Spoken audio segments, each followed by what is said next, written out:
Dude, Sunny is one of those shows that like I've never done this to any other show to this extent. I don't think I've watched seasons 1 through 8, the creme de la creme of Sunny, in like 6 years, because I drilled through them all so many times that if I like pop back, it's like, fuck, I ruined it by watching all of it, 50 times in a row. Mm-hmm. So it's ruined the freshness. Here's what I think the next generation of the way we watch TV should be, because The Office has perfected this for me. The Office hasn't been on the air for like 15 years or something like that.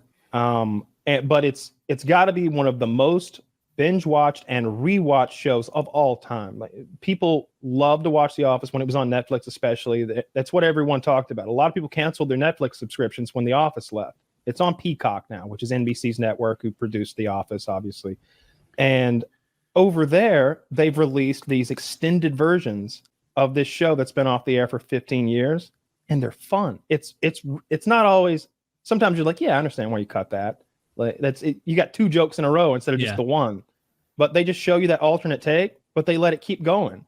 And the episodes are now, instead of being 30 minutes, they're like 45 minutes long, and it's all the classic episodes. Oh, that's cool. 30% more jokes. It's great. I love it. I love it. Because they're just including any riffing and improv in the final. Not just that, but like they do a lot of cutaways in The Office because it's sort of a mockumentary. Yeah. And so the camera crew, the idea is the camera crew has taken one character into the side room and they're giving so you've got so many of those to go to that you didn't have before, because they film maybe 30 different like jokes. So now they got those that well to draw upon. It's one of the things that they definitely cut out was all the nastier, meaner jokes.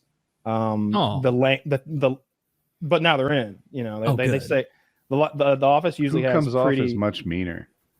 Creed, maybe. Phyllis comes off as real shitty. Yeah, like she curses a lot. She's like piss, and there's a lot more fart jokes. Like Phyllis's farting happens a lot. I was always wondering. There's this scene where it's Phyllis's wedding. She's the matronly heavy gal, and Michael is sitting next to her, inexplicably, right? Yeah. Because she's in like the makeup chair, like with her gown on, with just her sister, and Michael has slid in there next to her, and he's having this conversation. And then all of a sudden, he goes, "Phyllis, did you break wind?" She's like, "No, I didn't." She just denies it, and then he tries to continue with his speech, and he goes, "Man, it's just thick." It's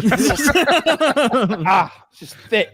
And then later on, he's like, "If you did, it's natural," and everything. And I always thought, did Michael fart? And he's trying to blame it on her, even though they're the only 2 people in the room. Because that's some pretty funny Michael shit.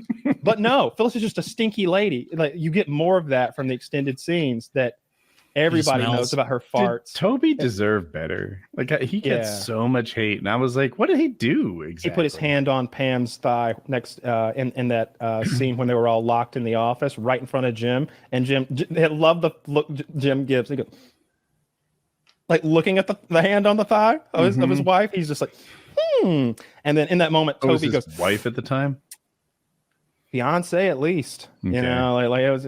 Toby shouldn't be putting his hands on. Toby's in love with Pam, though. I think Toby mostly gets a bad rap, but that moment in particular is his like scummy Toby moment. Okay. Yeah. He's dealing with Michael Scott. He's a piece of